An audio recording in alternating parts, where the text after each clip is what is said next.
Stop. Oh. I'm excited. Oh, hell yeah.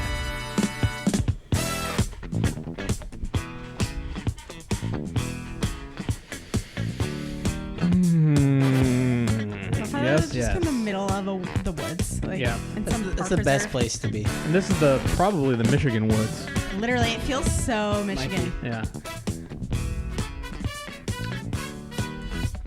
You know, I felt this was really topical because we have a world-class classical trumpeter. Oof. World-class trumpeter. Big adjectives there. Thank you. Yeah, no, but it fits the persona. It fits the chops per se. It works. Right, exactly. So, and I felt this was just fortuitous that this came up in the pack this week because our friend Justin Wright is here on the Conscious Club podcast. Welcome. Here. Thank you. Clap, clap, clap, Thanks clap. for having me. Of course. Now, you guys may not know him yet, but you will. Don't worry. Yeah. Don't worry. This guy, I've been friends with my whole life. We grew up in the same neighborhood. Our entire lives. Entire lives. He lived 2 houses to my left. Yes. 2 houses to the left, down the hill a little bit. A little bit. And, you know, it's just the relationship we have with one another that brings us all together later in life. I right? could see his kitchen sink from my living room window.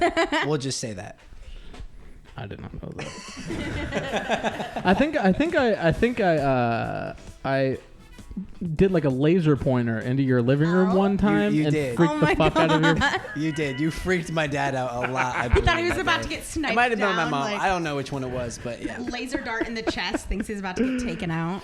Well, thank you for foraging into the valley. I know you are an Orange County resident, so this is far for you to journey into to come on the show. Well, thank you for having me. Of course. I appreciate it. And what better to talk about than music, right? You are a... Best. What is your major in?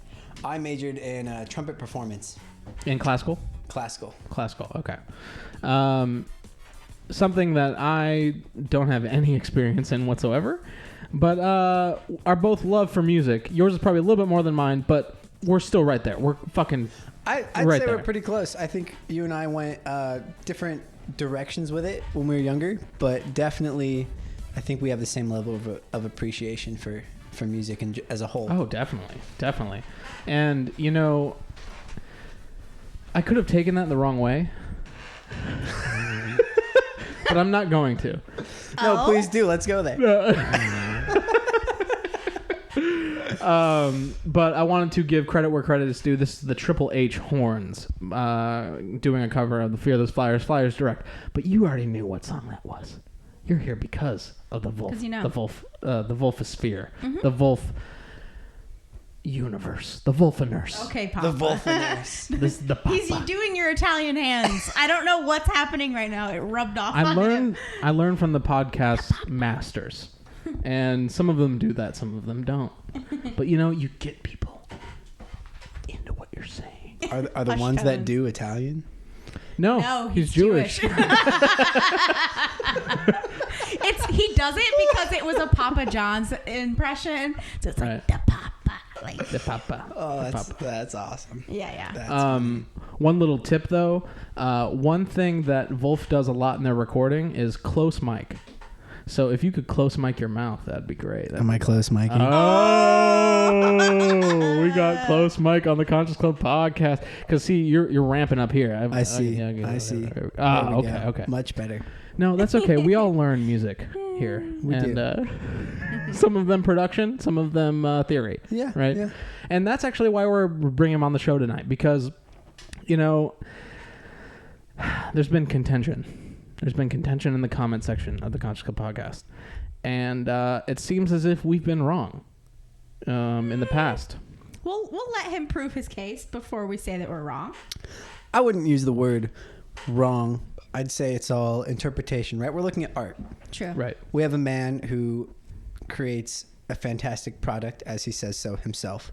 Right. And we are here to interpret that and enjoy it to its fullest extent. Whether that be, if we choose to bicker or not over our qualms, it all becomes, at the end of the day, how do we interpret what we're hearing? And I think this is what's just having Justin on the show tonight. It's basically, I think it took 15 episodes to get here. It's been a while. No, 16. It took 16 episodes to get here, but I think we're finally getting our footing, because much like Vulfpeck, it took them a few years to get their footing. It hasn't even been a year for us, but it's been a journey.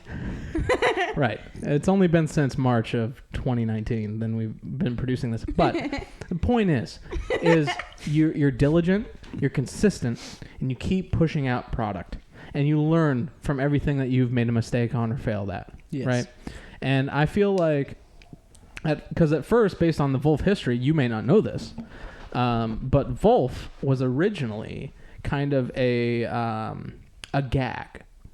Okay, I could see that. They were masquerading themselves as a German pop band because they would never speak at the shows. Nobody would know what they were. They were a Vulfpeck, right? So their first EP is called Meatpeck, which is, I think, with Peck in German. But they were masquerading themselves as a German pop group. Okay. German pop was their genre. But, the more people came to understand their music and who they were and where they were from, the internet just gives away a lot. So it's really easy to go like, oh, these guys are putting on a facade, right? But the music stayed the same. So, which makes Jack so much more prolific than any other type of band leader, I think, right now in the non-managed, non-label, completely grassroots DIY movement, which is interesting because you have to go through these successions of not necessarily failures, but realignments, right, into what works and what doesn't work. Yeah, I think definitely it's I think this goes for anyone trying to create any type of content, no matter what the platform is, whether it's music, whether it's podcasting, whether it's making videos, whatever, movies, whatever you want to get yourself into. It's experimentation. Right. And everyone's different. And especially with music where you have multiple bodies and multiple minds at work to create the product, that's a lot of experimentation to see what works. Right. Yeah. And basically, in order to make something resonate with an audience, you need to be able to understand who is listening, who is digesting your content. Completely fine. This is episode 17. We'll turn that off. No, I mean, talk about experiments. It's fine. It's fine. It's It was Indy's notification. It was TCCP. notification about being here right now. So maybe. Hey, Is your font really big, or your app's really big? What's going on? I'm blind, so I have it set to old people mode. I relate. So I can see what I'm looking at. I know. Right, like when you're in a movie theater in front of an old person, you're like, oh my god, look how big their shit is. Oh my god, wigless, fully snatched just now. No, that happened to me in a prior podcast. So don't. Oh, why are the horns we're back. coming We're good. back? We have a ghost. Well, we can have a creative music bed here. Yeah, I think my mom has the big ass apps, and I'm always like, whoa, what is this? And your messages pop up, and the font's it does make it easier. 30 inches. It does make it easier. It's just are you willing to give up your youth? You're at He's least fully given up. Yes, I am. Or at least other people's perception of your youth. Fuck that's other an people. old ass man's phone. That's what we go. That's what comment section. We'll take your creative criticism, but if you're a shitty person, we're ignoring you. Even if you're a shitty person, your opinion has value. Whether your value is curated towards something beneficial or not, that's a different conversation. But conversations nonetheless on the Conscious Club podcast. Right. Still creates some type of community. But anyway. That was getting sidetracked here. We'll change this. But no, it's great because we're having fun here, and I think this having Justin as a guest here on the Conscious Club podcast really is going to take the show into where I think it need to grow into, Because, you plant a seed, you watch something grow, and it's not what you expect. It's not what you want. You want it to flourish. You want it to learn. You want it to grow. You want it to go to new plateaus, figure out where it's at, and then keep on going, right? Because I think this show has kind of found its style, in a way. It's a conglomerate of all the podcasts that I love to watch, kind of merge into one of a topic that I really love. And I feel that even some people who may not even know about Vulfpeck would like. So this is where we are going through the dip, per se. And that is a book by Seth Godin, if you want to look that up. The Dip. You have to go through things that you're not comfortable with, that you don't want to do in order to grow. And not necessarily, it doesn't mean I didn't want you on the show at all.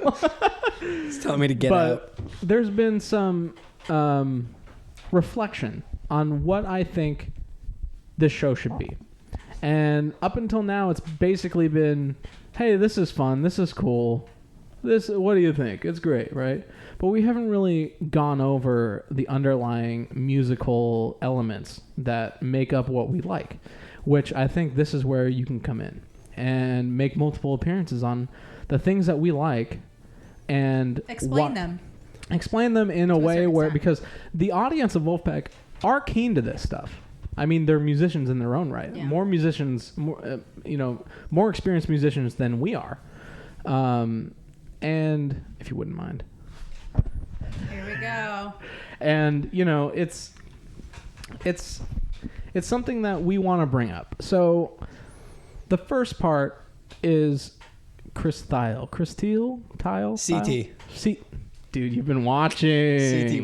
We'll name him CT for now. CT. Yeah. So Chris, if you're watching, please correct us. We want to get this right. But for now, CT. Yeah. Could we get a phonetic spelling in the comment section? Thank you. But we had a phone call yesterday and an email chain going about what we wanted to talk about today. Yes.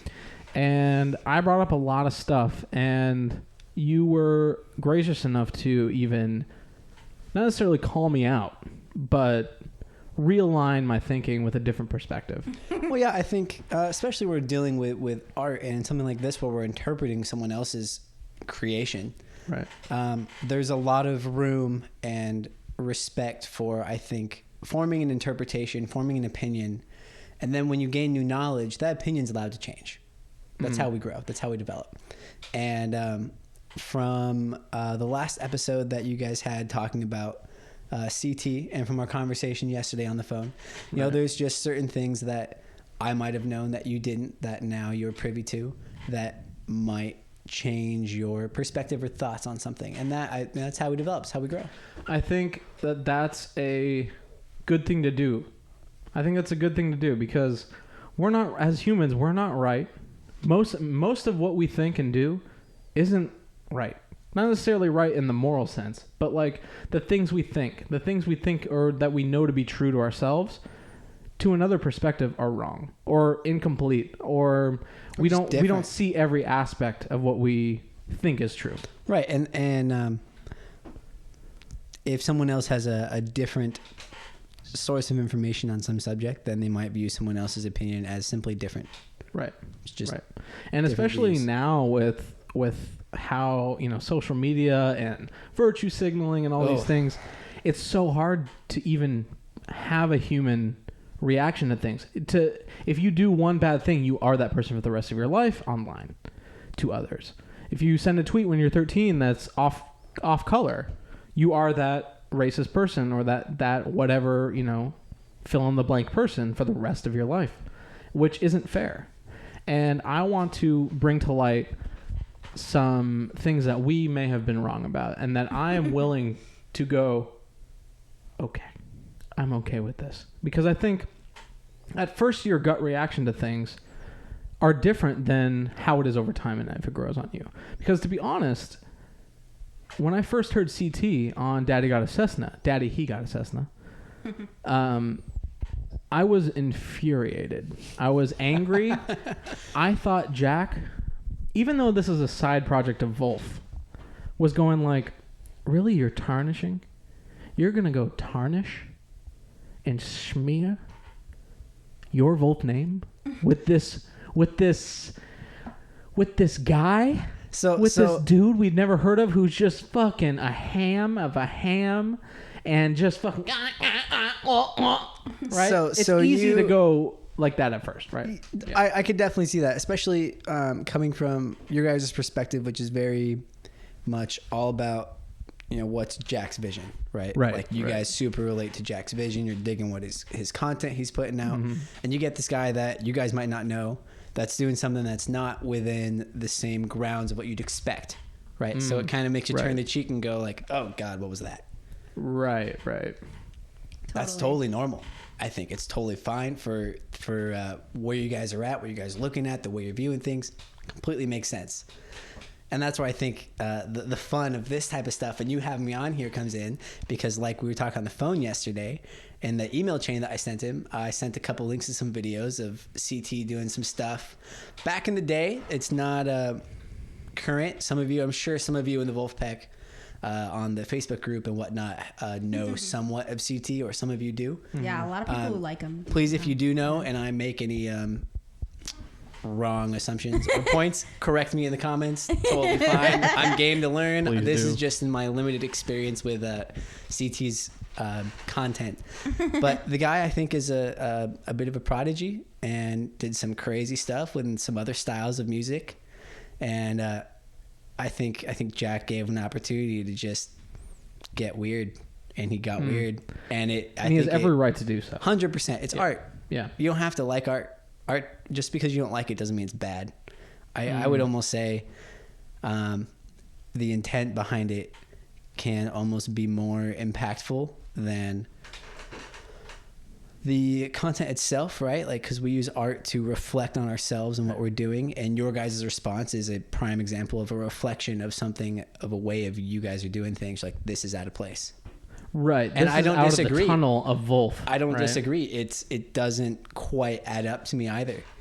But I see CT in the mix going, oh, I get what he's doing there. He's pushing the limit. He's pushing the boundary. Right. And that's kind of, I think, what Jack's whole game is with this too, is he's like, hey, we got this crazy following and they're buying it. Like, how far can we push this, man? Right. And also, it's like, it's not Vulfpeck. No. And I think that gives him more freedom. 100%. More freedom to do that. So, all right. So you sent me some links today, and I want to go through them and kind of get. I haven't watched them all. I've watched a little clips here and there just to see what I would be putting on the show, but I really wanted to get a full reaction from me and Tori to why Jack chose him. What he's bringing to the table. He's super talented. That's why. He's an amazing musician. Right. And he's very skilled. Right. But I think today we're going to understand exactly why he was chosen. All right. And exactly why I think he was the perfect person to push whatever we thought Vulf was into a new realm. Right. He's like, he's Vulf, zoned though? off a new area and is trying to build something there. Right. It's not Vulf, though. It's not Vulf. It's Vulf Records. True, but it's not Vulfpeck. True. Let's just stop there. True. Argument shut down. Argument shut the... All right. That's for another podcast. Puppies. All right, Let's play these bitches. All right, so this is Chris Teal. And by the way, for the audio listeners, we call him CT because we don't know really how his last name is pronounced. Know if it's Thile, Teal, or Faux. Yeah, Faux or Thiele. whatever. Yeah. No so accent. I think he would like CT. I CT's don't know. pretty dope. but- I like CT. Yeah, I don't think he'd care, honestly. Yeah, He's an not artist. watching this anyway. He's too busy creating and practicing. He's not busy thinking about what people think about. He's literally Beethoven style scribbling on like plain pieces of paper like sheet music right now. Perhaps. I wouldn't be surprised if he's somewhere lurking. I mean, if I was him, I would. Hey. I'd have a pseudo somewhere looking for me. Hey, wouldn't we all? Yeah. Wouldn't we all? Okay. So this is CT playing Bach Sonata Number 1 in G minor. This is gonna be amazing. And what does BWV 1001 complete mean? So that is a way of organizing Bach's works. So there's a lot of stuff he wrote. Little side note: the dude didn't have much money, worked at a church, played the organ, wrote a bunch of music. He'd erase it and use the same paper the next week for the next service. So we have a lot of his work. We don't have everything that he wrote. I believe we're missing like a pretty good chunk of it, actually. Again, comments, Really? correct Is me this if I'm Chris wrong. or Bach? Bach. This is Okay, Bach. okay. So he has so much. He has so much music, and Wow. so much of it has been archived and saved over the years. That this is a way of organizing Interesting. what he wrote, when we think he wrote it, what period of his life he was in, like where in. I think he lived in like 2 or 3 different cities in Germany. I could be wrong on that. Don't quote me. You'd think as a German he wouldn't erase his work. He'd archive it. Yeah, right. I mean, If you're broke, we Bob, you're we broke. can You're only broke, hope. yeah. We can only hope. I mean, paper But- was probably like Teslas are here now. So. Probably. I don't Literally, know. I don't know. Paper nerds, give us some info. Yeah. But anyways, yeah, it's just a way of organizing his body of works. Interesting. Gotcha. Which okay. Well, let's just dive in. Let's just Cool. Here's the G minor Sonata for Solo Violin by Johann Sebastian Bach.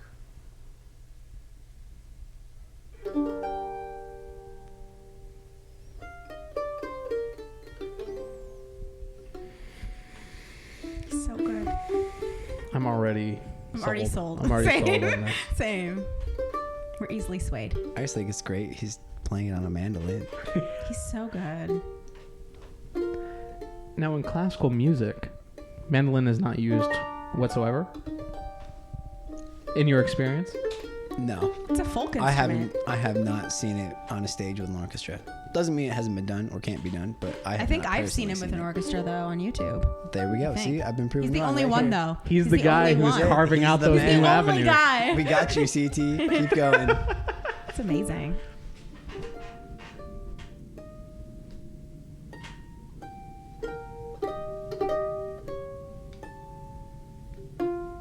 So much restraint in this type of music too. I love how the camera's on a track. It's great.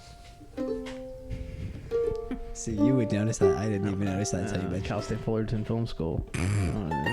Go Titans. Titans, bro. We're both Titans. That's what we do.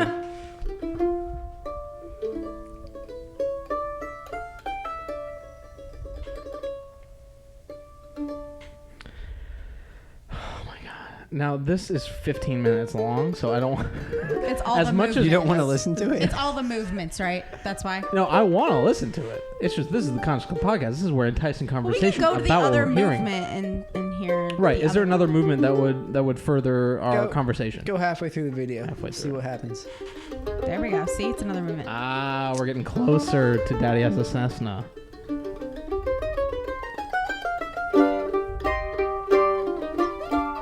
God, he has this all memorized too. Insane.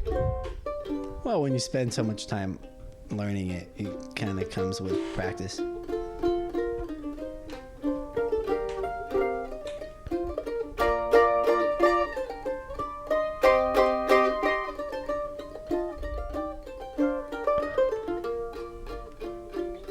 I wonder if his hand will be stuck in that like thing when he's 80. That like little. I hope so. Okay. This is.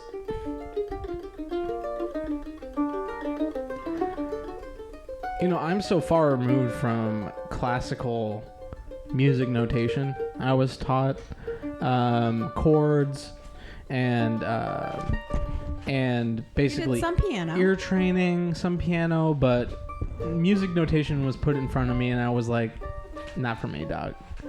I'm like a fake book musician, right? Where it's like, give me that chord and then the fucking staff of how it's played, and we're good. We're good. Yeah. I can get the rhythm and notation just based off hearing it and going, oh, that's wrong. Oh, that's wrong. Oh, that's wrong. Oh, now I got it right. So, how do you? I guess my question is to you. How do you harness this type of musicianship into funk music that's not necessarily, I mean, it's like it's like the 2 and 4 is like Well, the bread and butter. So it's like when it's very like movement based, and I guess I'm not very educated in this to speak at length about it. No, but no, what do you think? I mean, I don't even know if I would go as far as saying that discussing it in terms of education. Kind of like how we were discussing earlier before we started this podcast. We were reminiscing about our childhood. We used to play some music together and stuff. But, you know, Indy has a lot of oral skills that he's developed over the years because he does not read music as well as I do, where I, on the opposite end, I can look at a piece of music, play it down, whatever, it's fine. I understand it. I visually can conceptualize what's on a page and put it into fruition. Right. Whereas doing things by ear, much more challenging for me because I didn't spend as much time doing that as Indy here did. So I would say in terms of the artistry and musicianship that goes into this compared to funk, I don't believe there's much of a difference. Oh, I think it's style. I do think, you know, anyone here can go onto imslp.com or .org. I think it might be .org. You can go look up this piece of work by Bach. It's there. It's free. You can look at the whole score if you wanted to. Right. It's public domain. It's public domain. It's up to you to learn. Yeah. Right? If you wanted to, any of you out there, if you wanted to, you can go do this. I know what I'm doing tonight, guys. Cracking open a brewski and getting up that Getting that MSL.org. sonata in G minor. Ooh-wee. But lit. I think it's more of an attenuation or maybe that's the wrong word, but having the attention to the detail within the music that differs per style, right? He's playing his interpretation of Bach's music, which could be different from someone else's interpretation, which could be different from Bach's own interpretation. Maybe there's a Bach fanatic out there and you're going to totally blow me up on this, but you know, there's a lot of interpretation that goes on after, you know, so many years pass when someone's created something that now we don't know Like exactly how far what does it sounded differ like. from what was actually written? Right. So this is all interpretation. Just how you know, someone playing funk, they're playing within that style that they've learned how to form and create sound within that specific dichotomy with certain attention to specific details that make genres what they are. Right. Because music's the 2 all, and the 4 and I'm the 1. Yeah, music's all it's all designed to the same thing, right? It's pitch, texture, rhythm, harmony. You know, there's really not a ton of the base fundamentals that make music, but with that there's so much variation, and with that you get all the crazy styles and influences of music that we have, one of them being funk compared to something like you know, Bach's beautiful ancient music. So yeah, back to, I guess, kind of going to the red here, back to my original point. It's definitely, I think, more of a attenuation and finesse and understanding style. And I believe that there's a lot of detail in classical music that is obvious, but very finite and very small. And those very small inflections and differences in interpretation or style or feel can make very drastic changes with something, especially work like this where you have one instrument, at least his interpretation, you got one instrument playing everything the way he does that. If he played this in the style of funk, he could play it with the same notes and it'll sound like almost different, completely different piece of music. So that same focus to detail he's bringing, I think, to the Vulfpeck label, and to playing with blanking on the name, Fearless Flyers. Fearless Flyers. There we go. Thank you. Pardon me there, people. Shunned. This is what we're here for. I'm gonna get kicked out now. I'm not welcome back. This is where our knowledge kicks in. Right. Yeah. This is how we learn together. But so him taking his understanding, I think, and interpretation and artistic freedom almost with something like this, and bringing that, I think, that same mentality and creativity to a different style of being funk. Right. And even funk is arguable. Yeah, that's even. I mean, there's so many different. Yeah, there's so many different influences and everything, and what they're doing. But I don't see that. I don't see these two things being very different in terms of the intent and focus and detail, oriented attention to creating music like either style. Right. Like I'm guessing, like from a layman's perspective, like going like there's a difference between you're driving on a freeway and you're going the speed limit, and then there's those two cars that are racing each other going in between cars. Yeah. They're still on the same freeway. road. You're on the same road, freeway. going the same way. You're driving differently. But it's a different, right, you're driving And your cars are differently. different. Right. Much like how like a mile in sand compared to a mile on the road Feels way different to your feels way legs. different. Right, different, exactly. yeah. So it's like, I think maybe Jack was going, okay, we have this road we're going on. We're going forward. But how can I weave through the cars here? Right? Where it's like, he's got such an attention to detail that I think goes directly into Fearless Flyers because they're so precise, so Just such a 16th Tight note band. directed, Excuse like just like, oh no, please burp. It's the Conscious Club Let it podcast. we're all for human human things here. But yeah, and also I wanted to go to the next thing that you pitched to me, Ooh. which is genre hopping with Chris cool. Teal, CT. I think this kind of The demonstrates Wall Street Journal. my point I was making that that same level of artistry can be brought to any style. Right. When I'm playing anything that I think is good, They need a new audio guy. Is what they need. I get pretty psyched. And I see videos of myself performing sometimes, and I'm always moving a lot more than I think I am. As far as like performance demeanor on stage, I don't feel like classical musicians are any like more reserved on average than non-classical musicians. But it's actually the audiences that are far more reserved. Ah. Whoa. If you That's could an dance, interesting point. if you were allowed to dance in the aisles of a classical concert, waltzes would be so different. Oh, dude. Yeah. Dude, that's such an I was interesting At a point. performance of Mahler's Night at Carnegie a couple years ago, and they were playing the third movement, and there was this passage in the strings. They just knocked it out of the park, like mission accomplished. They land on this downbeat, and I was in this box, and I went yeah, and then shh.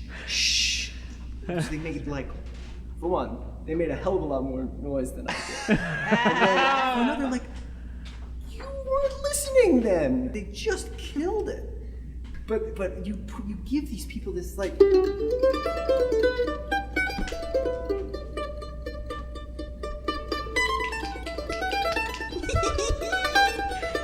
Dance a He's gonna do a jig. damn Like, you jig. can't Yeah. tell me that that's like stayed in comparison to like.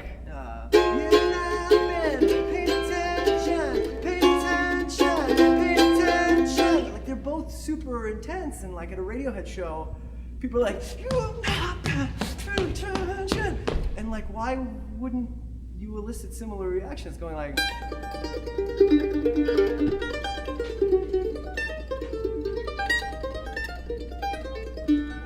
He's so You know, talented. and I think you do, like when people are free, when they feel like that it's okay. Headbanging to Bach. That's so cool. That is such like those moments just by themselves are like I love him so much more now. Yeah, Like- music is music. You know, there's so Right. many different styles, but at the end of the day, it's all music, and it's all meant to be an interpretation of life and make you feel. We'll talk more. Yeah. Profess to really be interested in music, to expose themselves to the width and breadth of the great music available to them. And you know, in this day and age, that's everything. The internet, people, Hey. everything's there. And I think you'll see a lot more. You'll see so much genre hopping from musicians, you know, in the very near future that it will cease to be genre hopping. You know, the walls between things will be so worn that you know you don't have to hop anymore. You can just sort of casually step over them, or you know they'll wear to the point where you can shuffle through them if you like. It's like the actual nuts and bolts of this stuff is not that different. And you approach one, you know, with the other's sort of stylistic ticks, and it starts to sound like the other one. Did I just say that? These are just materials. So it looks as if that Justin is CT.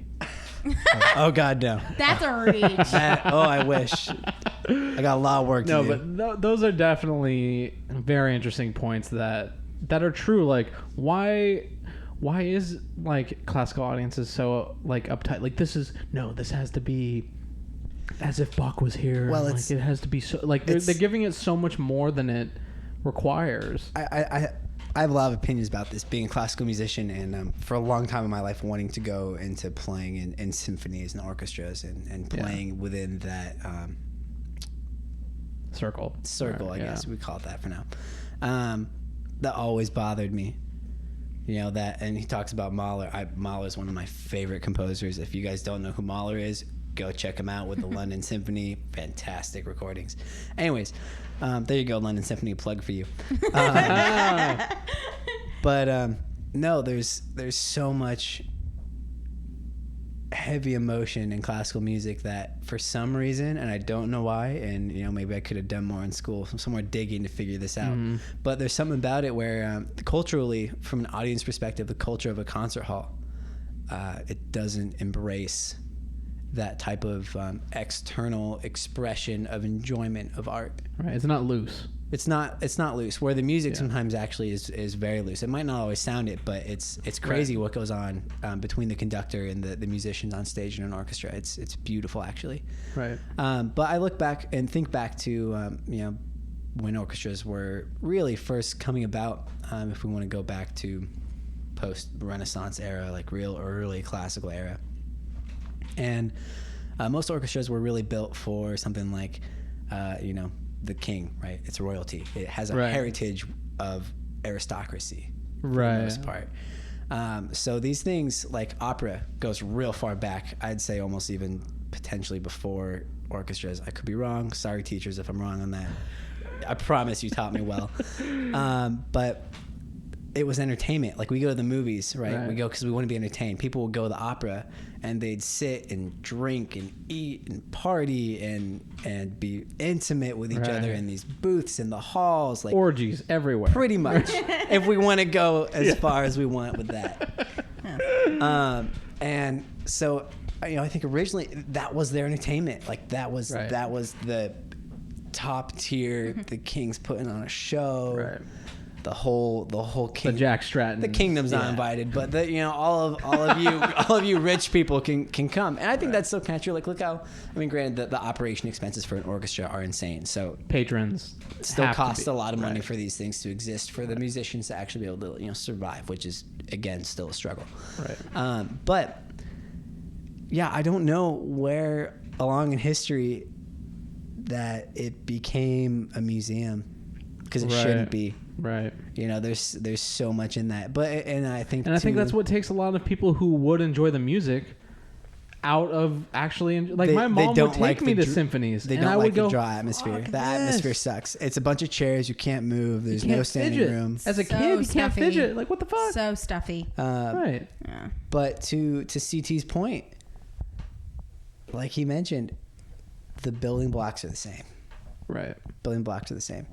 And for some reason in our culture, and this could, if you're listening in Europe or you're listening in another part of the world, maybe South America, I don't know, at least in the United States, a lot of our general cultural interactions within the symphony hall, very dry. Very dry, you know, buttoned up, got your suit on. It's an expensive evening. Binoculars. Yeah, if we want to get you know, real heady with it. And I think honestly, you know, I think it's a shame because it turns people away to, I think, an opportunity to reflect on something that a lot of our current music is a blend of. You know, we have so many. You look at funk, and I'm not well versed in funk, so don't quote me on this. Is my interpretation. But we get these rhythms from jazz potentially, or the blues, and that comes from other parts of the world, not necessarily you know, the Eurocentric West, and then we get this mix of Eurocentric harmony on top of it, which is kind of this blend of classicalism and rhythms from South America, from Africa, from the East, all different parts of the world, and you get these crazy, awesome styles, and interpretations of stuff. And that's where the fun is. Right. It's a melting pot. And I think in Daddy's Got a Cessna, it's a melting pot. You know, Chris might not have been playing, you know, a Bach sonata within that recording they did, but I guarantee you that he's feeling that the same way he's feeling that sonata. Yeah. Hell of a segue, by the way. Love that. That's how Titans rule, dude. That's how we do it. We try. Now we're coming at it with such a different perspective. Also, an electric fun. mandolin. Ah. Awesome thing. I think it's custom. We'll look it up later. We'll put a link in the comments to eBay. Yeah, let the audience do the work. I love his body. It's so fun. And also what I love about it is that he's just being him. Like, he's not necessarily being too hammy that we thought. We just were like, this was out of left field, you know? Like, I see a lot of, stylistically, the way he's moving through those chords. A lot of that, I think, stems from some of his classical training.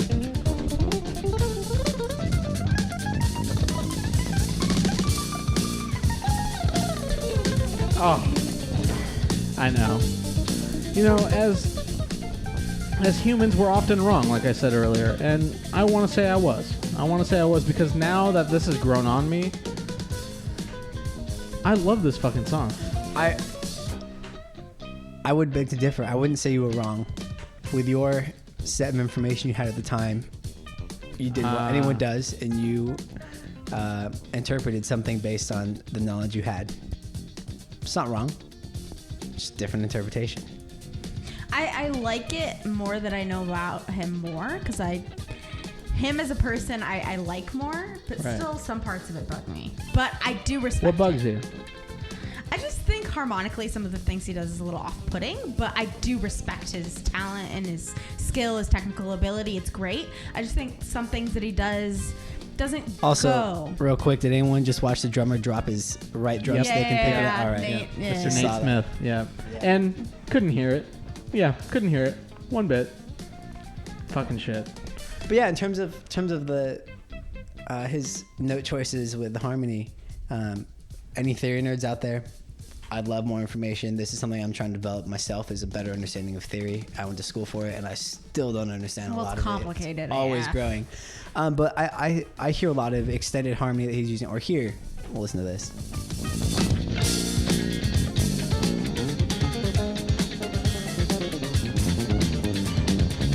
There's a lot of Yeah, this doesn't bother me at all. there's a lot of similarity with what the bass is doing and what the mandolin is doing. Can you talk about that at all? You know, I think at least with this song, you know, some songs their leading motives are different. Some songs might have rhythm, that's the main theme, if you will. Right. Some might be a distinct melody. Some might be a distinct progression. This one, definitely that bass line in the beginning. The rhythms and the harmony outlines, definitely a core of the whole song. I believe he's starting on an F there. Correct me if I'm wrong, bassist in the audience. No, he is. Yeah. But it goes up to the E flat, which is the dominant flat 7 of the scale, and that gives you a lot of, I think, opportunity to expand harmonically off of that, and Chris takes advantage of that. And if you watch and listen carefully, rhythmically, he starts playing off the bass line when the bass line comes in with his main riff there.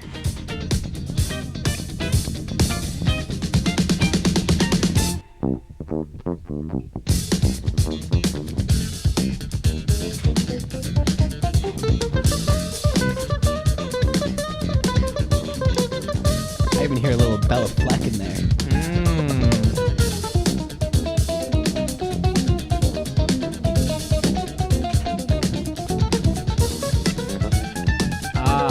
I heard it there for sure.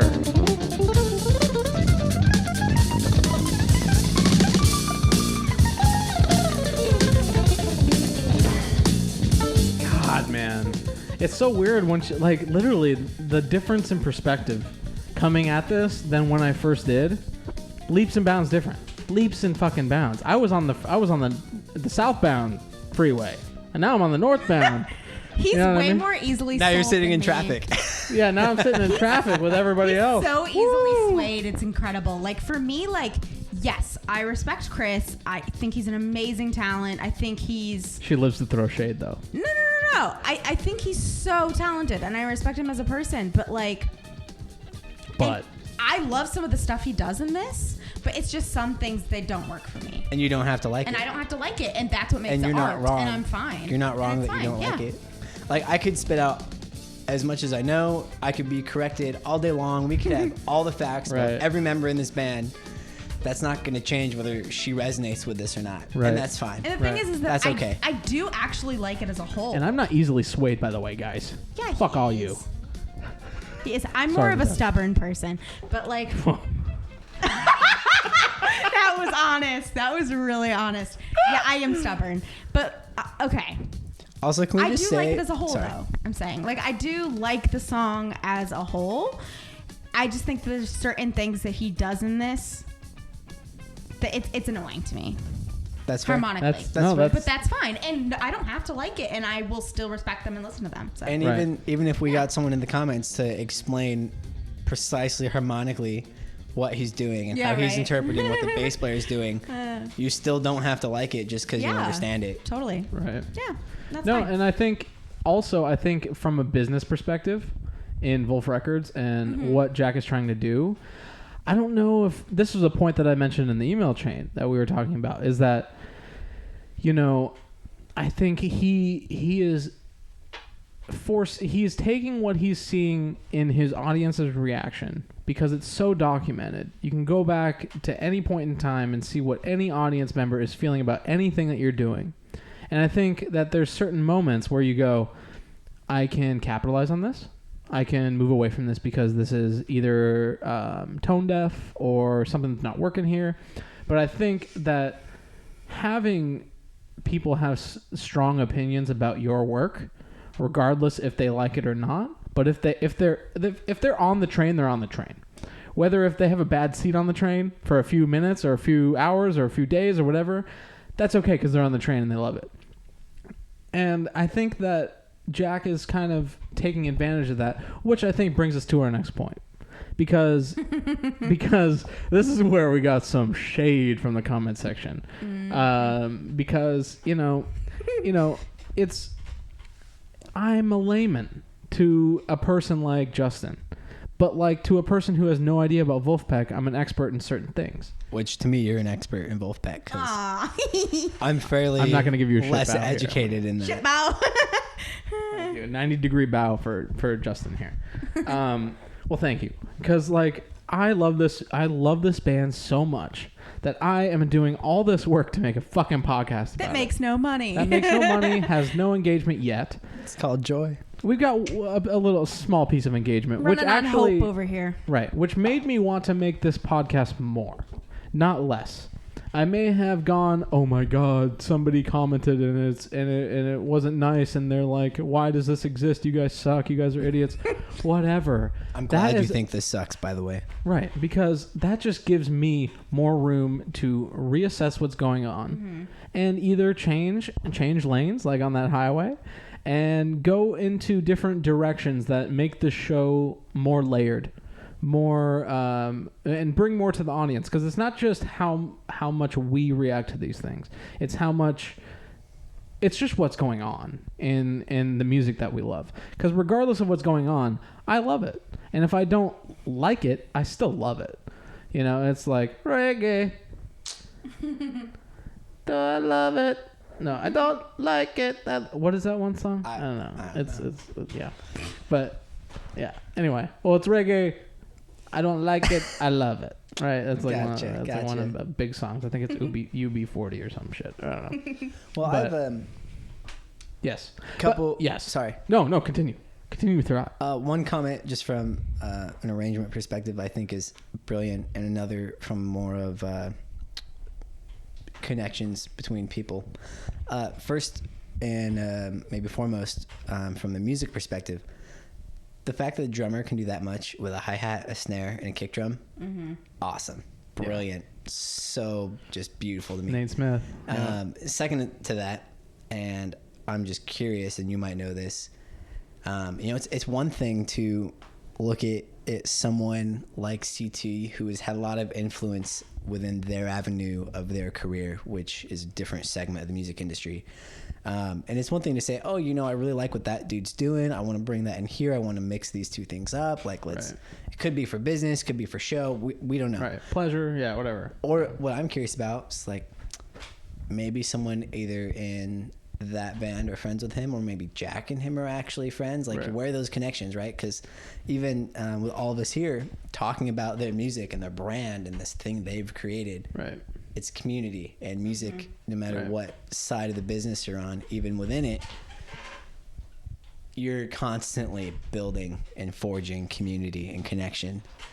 And so I'm just curious. I have no idea, and it doesn't change what is out, what the product is. I just want to know. Yeah. Do you want to fix the lights? Before I get to that thought, let me change the lights. But I don't know the friendship, actually. Yeah. This I'm just was, curious. This was no, that's completely fine. I'm curious, to be honest. And I definitely think there's got to be some sort of. Now, here's the thing. Regardless if they're friends or not, I think Jack has kind of paved his way so far in what he's doing that basically the product is so, and it is product. He's selling products. There is a live stream from 2017 of their Mr. Finish Line release where he says, music's fun and all, but I'm here to sell product. So now the product is music. So it's interesting, like the difference or the dichotomy in that sentence at all. But I think he recognizes that the uniqueness or the CT of it all can enhance what's going on. I think it's from a business perspective, having CT anywhere on his label. You go type in Chris Thile on YouTube and just look at the hits. Right. Anyone else who's ever looked up CT will That's now a good point I never thought of. Have something of Vulfpeck Records show up that they might be interested in. Because both of his bands have been on NPR, Tiny Desk. And CT's got connections in so many, I think, diverse areas of the music business and the genres that he's associated with, that this is really, I think, a bridging of communities potentially that could have been thought through, could have literally just been for kicks, and these like, yo, CT, like, come jam with us for a day. And that was like an hour into them just kicking it, and they recorded it, and they're like, fuck yeah, this sounds great. Already Let's just keep ordered it. red suit. Like, But the fact that there's so much, this is such a rich conversation in itself, is that you never know. The guy's so dialed in with and attuned to what's happening that what if I threw this into my audience? Would it create intense engagement? It created a fucking podcast. I mean, he could just be laughing as like the puppeteer going, oh, look what I've created. You know, we have no idea what's going on in his head. Or it's just, yeah, man, bring over your mandolin and make sure it's electric, and we'll direct it into the Apollo, and, you know, we'll run it through the WoW control, and, you know, it'll be cool. You know. All right, more music. All right. I know. Back to the hits. So this brings us to a next point, which it took me a little bit to get to. Let me circle back here. So my whole thing, which spawned the comment, the interesting creative criticism that we received on the Conscious Club podcast, which I said it was controversial at the time, and it still is, according to the comment section, that For Survival is Swampers is For Survival 2.0. And you kind of turned me back into thinking that I may have been incorrect. Again, I'm not going to in certain ways. I'm not going to say incorrect. It's opinion. It's a matter of interpretation. I don't think you're wrong. I think I have a different perspective that channels my train of thought and interpretation in a different way. I totally see where you're coming from with it. I do see how the build up to the endings and the kind of frenzy and the energy behind it very similar. Which a layman blue collar musician like me would be able to resonate with more than say what's actually going on musically. Well, I can't even say what's actually going on because I haven't sat down and, like, you know, analyzed and tried to recreate what they've created. I haven't fully analyzed some of their stuff, but I think we our ears latched onto different aspects, which led to different interpretations. Right. Now, this song spurred so much divide in the fan base. Most people's consensus is that this song sucks. Why does it exist at all? And I say, dude, this is the only jam I play more than any of the other songs on this album. Well, that bass line's killer. That I know. ascending. Joe's amazing. The ascending bass line there, stepwise. You know he's voted one of the top 10 bass players. He better be in the United States right now. Good. And he is 28. Crazy. So what made me say what I said is definitely the end part. Yeah, let's look at that. Let's go to the meat and potatoes here. We're just fucking getting started here. So okay, yeah, we're entering into the zone where I was like, okay.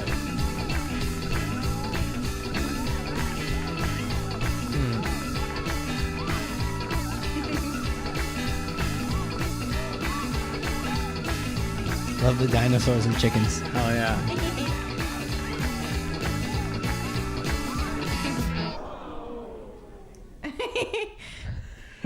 That's good. And now we go to Swampers, which there has not been a video release yet. He is very smart. Yet. Waiting for it. Because of how the internet just digests everything so quickly. I kind of hope he never releases a video for it. That's smart. That's smart. So, I definitely agree that musically, yeah. Now that I'm actually taking a objective eye to it, that maybe what I was saying that I didn't really communicate well was the underlying intent behind why this song exists. Maybe, because Swampers is a point to something else in his music repertoire. Much like For Survival is an actual lyric from a Steely Dan song called The Last Mall. And what I love about their music so much is that they point to the things that they love. They point to things that you can learn. Oh yeah. And I think that just the fact that you can, much like Sir Duke from Stevie Wonder, that the chorus of that song is him listing out the people that he loves in jazz. Yeah. And it's interesting because if you're not listening, you won't hear it unless you read the lyrics. And it took, what was it, Jacob Collier? I think it's Collier to kind of illustrate that in I think it was Vox Earworm video, where it was like Jack is literally doing this in his music, which is a very noble thing to do. And it's not lazy, and it's very well thought out, and it's also what he loves. So it's sharing love and everything that you want other people to love too, which I think inherently is great. And we're already 2 minutes into the song, and it sounds nothing like For Survival. But where we're going to venture into in the next minute is a very, I think, more than music, a business decision, and that was on beat. Here it is. I'm gonna pat myself on the back there. Because I think perhaps that the craziness that ensued after For Survival was released, he wanted to capitalize on. Now whether that has anything to do with why this song sounds the way it does is another story, but it makes sense, does it not? Like if your audience gets so enraged or engaged and divides in that this is the best song ever, why the fuck does this exist? Wouldn't you want to kind of not necessarily replicate that again, but stoke that fire and keep it going? I think there's a multitude of of interpretation is like, I'm not Jack, you're not Jack. It's hard to Right. read someone's mind just based on the art, because people make art for a wide range Right. of reasons. From a business perspective, in terms of the energy that not survival, For survival. for survival. Yes. Thank you for the correction. That for survival created. I definitely think I would agree with that sentiment. That from a business perspective, it was like, hey, this fired people up. It caused some interaction, caused some diversity. Like, Right. let's light that fire again for a little bit. What I think is actually really, from an artistic perspective, an awesome decision, or a well thought out decision, is having two songs that I think stylistically and from an influence perspective sound very different to me, do come to a conclusion with the same growth of frenetic excitement and energy. Right. And that to me is like, you're taking two slightly different arrangement ideas and a lot of different influence and styles, but somehow you harness that same energy within the build-ups of both of these songs to the end. And that to me is brilliant. So it's like, it's the difference between style and arrangement. Right. Yeah. I think it could be. For me, a lot of I think this is, I mean, funk music's very heavily rhythmic based. Right. So for me personally, when I first was listening to some of their music, my ear immediately went to the drum kit and the bass player, Right. or whatever instrument's playing, like the first beginning Naturally. riff. Right. Right. That's totally normal. That's the basis for Right. most music, is the interaction with the bass and the drums. Right. And so I hear, and again, audience, critics, educate me. the first clip we listened to, I hear some like gospel-esque blues rhythmic stuff going on, like just upbeat, excited, like let's party. The second one, I don't initially get that same sense of excitement, and it seems, and granted the bass line has a lot to do with it, just the way it's written, but that lick in the beginning of the second one, it's very much more, I think, more in the honest style direction of just funk, plain funk. Yeah, like, I agree. Right. Right. It like build, it's groovy, It gets layered. sick. Right. The layers build over time. Yeah, and- but it's slower, right. but it's heavy. I think it has some It gives weight. you that stank face. Where right? that other one, for survival is like, Yeah. it just, you want to go. This is Yeah. more like, oh yeah. And that chromaticin, like, oh, it just digs into it.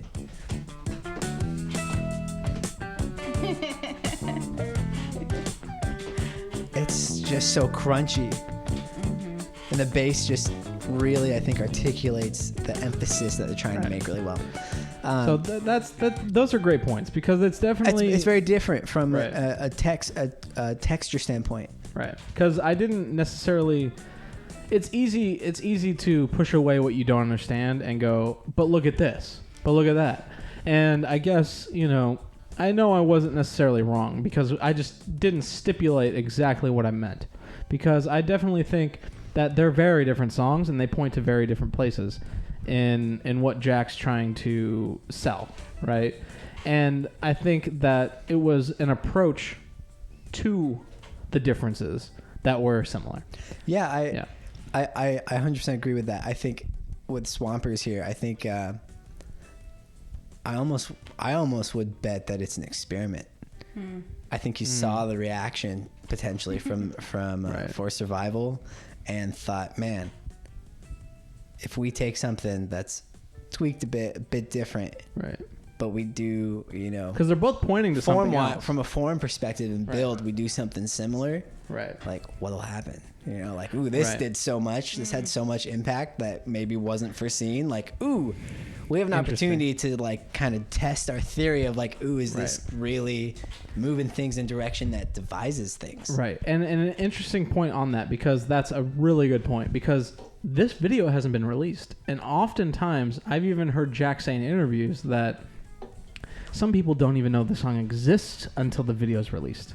So and basically when this album was released, nobody was talking about Swampers, and still Yet nobody's been talking about Swampers. Which is weird because it's so good. It's so good, but I think people, it takes more effort to find it in Spotify and Apple Music than it does to get a notification on YouTube, right?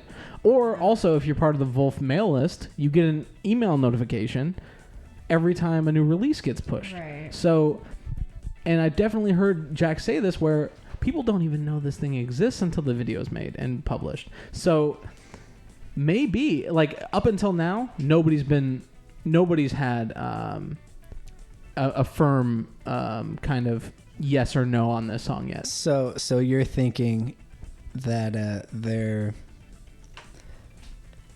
PR process for this song and maybe even this album was geared towards their more attuned listeners, the people that are connected to them in ways where they're gonna hear this, where Right. other people, they're gonna have to seek it out, right? Right. Yeah. So instead of going, hey man, hey world, bang, here's our next thing, they're like, slip this in here, let's see what happens. Right, Let's see if this grows, see if it doesn't. I don't know. Again, Well, we're an interesting we're point, interpreting, too. and I don't know the guy. Right. We're interpreting their business decisions essentially. Well, that's an interesting point too, because like even in just what I just said, I'm now remembering that For Survival wasn't even published as a music video until a couple months ago. Yeah. The album's been out since September 2018. So it was almost 8 to 10 months after the song was, and all that stuff happened before the video was published. Well, so I'm actually like taking that back now, in that all of that fire happened before the video was out for Vulfpeck. But maybe because it's Fearless Flyers that it doesn't have necessarily the traction. same traction. Yeah. Yeah, I think that could definitely be part of the potential. I think it's a common thing with a lot of these more independent labels coming out, which, by the way, from a business music perspective, I love the whole movement of this stuff. Yeah. But I do think, you have the main headlining artist or creator, the whole thing, and you have these I don't want to say subgroups because they're not lesser than, but you have these additions too, right? And they might be less well known. It might be their friends. They're like, hey, we want to make this big. Prime example for just this whole concept is like Tyler, the Creator. Yeah. You got he and his friends, world-renowned recognition for their, like, hey guys, let's just like make some music and make it weird. Yeah, right. People ate it up. Capitalize. So yeah. I kind of see this maybe something similar. So I guess back to, or making a full circle to this, my question is, from the video, right? Because the video was released so far later. Do you think they released a video in response to the music, or do you think they had the video and were waiting, say, hey, let's wait and see when we think we should release the video for this? No, that's a good question, because if I don't know the guy at all, but if I were to put myself into what he's built of what we think of him, I would say that he's attuned. Yeah, he would attune himself to whatever's happening. It's not necessarily like, I made this schedule and it's going to be released on August whatever. And this is my Jack impression, by the way. And, regardless of what's happening in the pack, it's going to go. But I think if the fire's ablazing, he's gonna post the video. Well, here's another question I think would actually probably answer our question here. Is the recording in the video the same recording as the one that's on all the streaming platforms? So great Because if it is, then I think that kind of Great answers our question. question of like they were made at the same time. So- but if they're not, and it's a separate recording session that wasn't videoed, Right. So here's the thing. They're known for doing one takes. They're known for doing the old funk style recording sessions, and the Motown way, right? Where it's everybody in a room, they do a take and they do another take, and whatever it's the best take after, they take it. They keep they it. take it. So if you notice here, this For Survival features a man called Mike Viola, who is not in this video. Who's in this video is Antoine Stanley, whom you don't hear. He's singing. He's silent. He's this man. Hold on. Let's see here. He comes in at the end. And I think that's mainly why the animojis are over his face mostly, right? That's Antoine Stanley. That's Antoine Smart. Stanley from Flint, Michigan. Smart. And even in the filming, they've got the mic and everything in front of his face. Right. Which leads me to believe that maybe they wanted to capitalize and use Antoine Stanley because he's featured in many other of their songs as, you know, he's in 1612. It's a selling point. Right. But maybe it was a decision later on to go, this isn't the right voice for this song. Because Cory Wong is actually cut out of some of their songs. Mm-hmm. Even though you see him recording. Cory Wong, the guitar player. Yes, sorry for the layman here. Thank you. See, giving me an education. Thank you. Yeah. So he does eliminate certain tracks that don't meet his his expectations. Okay. Yeah. So it's either too much or too little. Yeah. And I don't know his relation to Mike Viola. He is a solid musician in his own right. You know, he might. Hold on.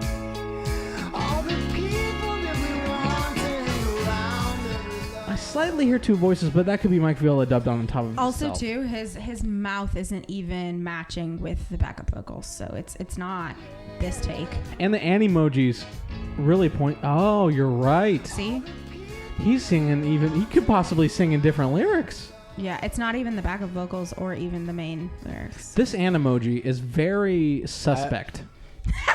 Don't you think? Some shady Animoji. Because he's like, how do I mask the fact that Antoine Stanley's in this when he's not on the song, on the track?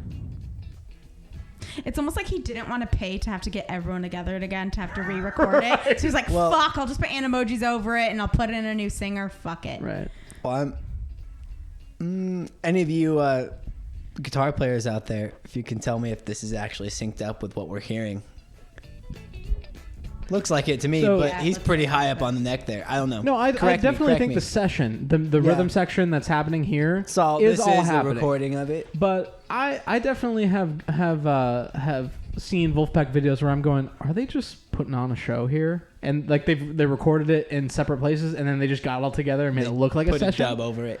I don't want to say that never has happened ever. Kind of okay with that. I'm kind of okay with that too. I kind of like it a little bit. Why not make your music sound and look better than it is? Like if your tracked song looked like it was recorded in one session, that makes you look like better musicians, even though they are great fucking musicians. Right, but if you've got a video take where everyone's having way more fun than they did, you know, and some really focused one that maybe was like a couple more takes that they needed. Right.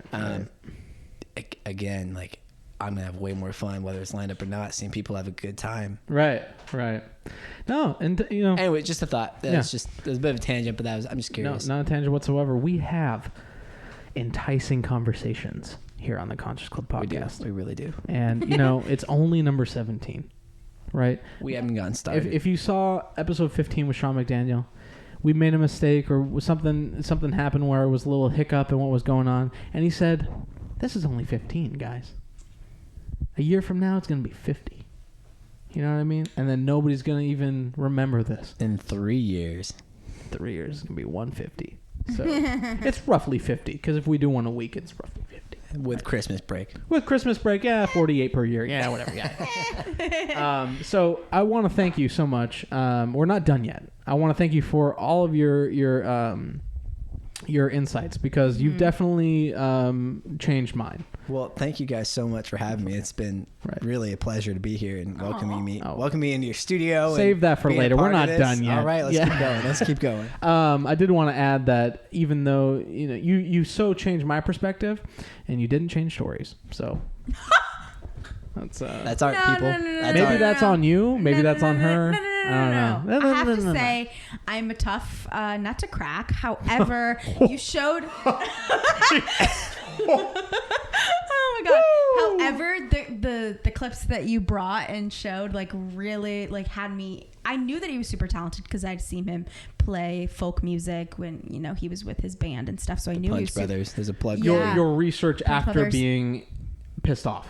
Right. No, we did we looked him up on the podcast and watched videos together. I don't know if you remember. Yeah. But they all blur together. I knew he was talented, but I never got to see him play classical music, and now I'm even more blown away. So thank you for that. Cool. Awesome. Yay. All right. So we're shifting gears. We wanted to shine a light on an article that happened recently. Okay. It's called Ari's Take, which was posted in the pack this week and is a huge review on their Greek show that happened last weekend. So I have some things highlighted here that we can go over. And what I first wanted to start out with... It's the same font as your phone. It's fucking huge. Jesus Christ. We're getting old. Right. Yeah, we are. So the first thing I wanted to go over here is how similar Ari is to Tori. And is this a female or a male? Or he's does a that male. even He's a matter? male. Okay, he's live a for male. that. And... The lack of customized visual production. Okay. We'll get there. We'll get there. So We Ari's don't need Take. the intro. Okay, let's just go in. No, we're not going. We're skipping all that stuff. We're going to the meat of it. Heck yeah. So this is Ari's Take on the Greek, and the article is called I forgot what it's called. Ari's Take on No the Greek. title. It's not Ari's Take is the website, and actually I gave myself a link. At the bottom. Perfect. Oh, it's called Vulfpeck? Vulfpeck Funk Up Their DIY Movement at the Greek. What does DIY movement even mean? Well, we'll get to that Dumb to on me, the but article. Okay, Ari. It's not dumb. It's When me exactly and Ari what. have a feud. It's exactly what Okay. Jack is doing in this fucking thing. Look at that first highlighted sentence. Shade. Which Oh, one? that's Oh. not the first one. Oh, Never this mind. one? There's way more. No. Anyway. Anyways, we'll get to it. Well, yeah. Anyway, so what I was reading this article and I was going through it and I was going, okay, yay! It's all, yay, Vulfpeck, yay, everything that they're doing, they're great, they're everything. And then I came to some shade. It's as if I was watching or reading Tori's like take on the show. Even though she didn't make these specific points, but I felt Tori. In her essence, her Shady being, lady. shady lady that Ari is in this article. He quote, and I quote, "The biggest disappointment of the night, though, was the lack of customized visual production. Shade. When you get an opportunity to play the legendary Greek theater and upcoming Madison Square Garden this September, it's time to level up." Shade. There was no visual production other than the occasional static color changes by the lighting director, who didn't even seem to know their music. Oh. The only issue was the camera operators and their video producer clearly didn't know the show. By the time, and then oftentimes, quote, I'm bad at reading here, but oftentimes, to quote him, oftentimes Joe Dart would be ripping a bass solo or Cory Wong would be shredding on his guitar, but the camera would be zoomed in to Jack's fingers on the whirly, merely comping. And by the time the camera team figured out where to focus the attention, the band moved on. So... But this has really not much to do with Vulfpeck. It has to deal with their resources and the people in which were part of the production team. So you can't really dog Vulfpeck for that. Like what? Maybe they had a few more meetings with everyone and maybe, they had a few more rehearsals and they were, super strict on what was going on. But it's like those people probably weren't even at rehearsals. So what the fuck are you going to do about it? Yeah, I'm curious. I don't know a lot about the industry in terms of hosting a band at a venue and what goes into really the whole production of a live performance like that. From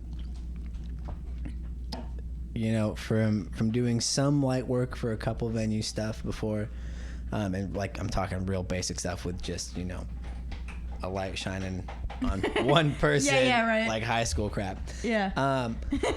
I don't know, maybe there wasn't the time for them to be like, hey, here's our show. Maybe it was, Jack's team didn't send them enough information about what they need to do. Maybe the Right. production team didn't do their homework. Right. We don't know.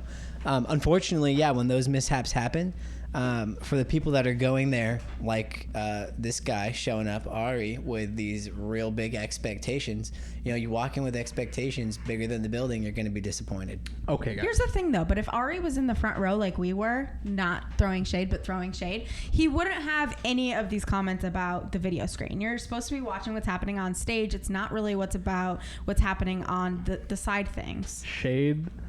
Recognize shade. I know. It's true, though. I don't know. I think here's where I think both of you are dead wrong. I love it. Excuse I love me? it. Okay. starting, and this is what we do. We start controversy about Vulf here. Talk to me. Okay. One point I heard while I was changing the battery was that Jack didn't have enough time. Bullshit. Fair point. All right. Okay. And I mean, perhaps they had played a show in San Francisco the day before, which makes logistically them it'd be tough to get to the venue and make sure that everything's ironed out. And it's 2 separate teams. But their model is scarcity. Yeah. They don't play a lot of shows. That's what makes every show special. If they played a show every month in every city and they were on tour all the time, it would just be another Vulfpeck show. But it's not. Jack is a DIY guy. Jack is a social media mogul. And he's cheap. To his niche. I don't know if he's cheap. That's an assumption by you. I'm just saying. Shade. Shade, recognize shade. But here's the thing. I agree with him in that a lot of what makes Vulf so likable and so dynamic and what brings a lot of people to the table is the visual aspect of what they're doing. Now, perhaps it was a technology issue, or like maybe they just couldn't technologically make it happen, which is okay. But he has a point. If you're gonna play at the Greek and at Madison Square Garden and places where like the Rolling Stones would play, or huge acts with huge budgets and huge semi-trucks full of set pieces, you're standing on shoulders of giants there. Exactly. That doesn't necessarily mean, maybe the cheapness comes into it. You never know. I don't know. But it doesn't cost that much or take that much effort to get a projector screen, a projector, and even just play the videos behind what's going on. Now, I definitely understand, me being an Aquabats fan, love the Aquabats. They have a multimedia extravaganza every show that they do. Yeah. Now, granted, their shows are often in the House of Blues. Yes. Right. They're not headlining the Greek or MSG. So I guess that lends itself to, a very tight place where technology like that would be very easy to do. Yeah. Right. Since it's very close to the stage, the board and whatnot. But when you're so prolific, do you need it? That's the thing. Like maybe Jack, this is where I'm siding with you in a place where I'm like trying to process this information, because they're so prolific that they deserve video supplements, but they're so prolific that they don't as well, because the music speaks for itself, and it's them, and like also like it's them that brings the community to it. Because what Theo said at the show was, this feels like a room that we're in right now. Even though we were in an amphitheater in LA with 6,500 people, he's like, I'm calling this a room because it is one. We're here together. We're a family. We have a connection here that a video supplement would probably hinder in some way. So I don't think you guys are technically wrong, but I just wanted to light some fires there. Yeah. And I think also, whether it was a purposeful choice and decision on half of the production side of like, this is what we're going to do, this is the effect we want. Ari, you don't have to like what they do. Sorry, man. But again, like I've said since the beginning of this episode, it's all interpretation. But there is also the chance that sometimes stuff just doesn't happen. Something goes wrong. Someone's not there. Yeah. Someone missed. Sick. It sucks, especially for people that are getting so pumped to go do something or go experience something. They've put, money they've worked hard for into it, whatever. And then sometimes just, crap hits the fan and it sucks. It can be a letdown, it can be a disappointment. Right. But the show is amazing. That doesn't detract from the show. I think I agree with your point though, Andy, that, I think it kind of was on purpose. Like they don't need it. Yeah, it's not necessary. And seeing, I think you look at their videos for all their songs and stuff. None of it's super extravagant. Right. I get the feeling that it's like, hey, we've got the equipment that gives the effect we want. Right. Let's keep it simple and an iPhone on a gimbal. Simple and effective. And also, their videos point to community. Yeah. The videos are, let's be together here. And it displays all of that. So, right. you know, if you're going to see one of their shows and they've got all this production value, but the purpose of what they're trying to curate is more of an interaction between like what we're doing between us, then that might just be a distraction from what they're trying to create. That is so cool, because I definitely think that was with intent, because they're Vulfpeck. They can do that. And it's not necessarily expected of them. I didn't like, where's the fucking video screen? Like, what, you know, I've gone to an Aquabat show. They have one. You know what I mean? Yeah, I don't want that from Vulfpeck. Right. I think that's a right move. And I think Ari here is a little off, but I think he has reason to be, because he's been with them and knows them and for quite a while now, and he has some interesting points about their merch table back in 2015. Okay. So he says, I'll be the first to admit that I didn't think that they were doing much right when it came to the business for their live shows back in 2015. They sold out a 600 cap Telegram ballroom for the release of Thrill the Arts,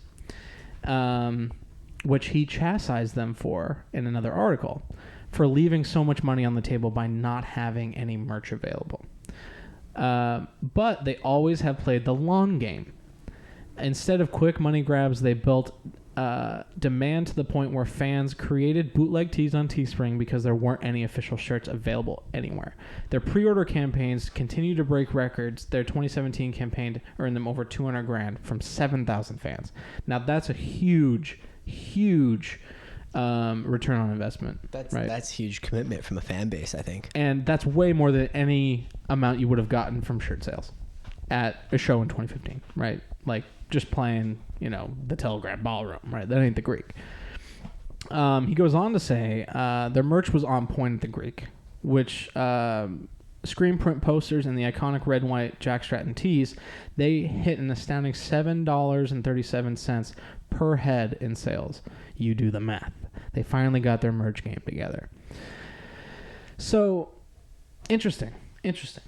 So, basically, on every sale, they made $7.37 in their own pocket, or in Jack's pocket. Yeah. But, anyway, interesting point, because I definitely think the reason why he threw shade at all was because he's been there.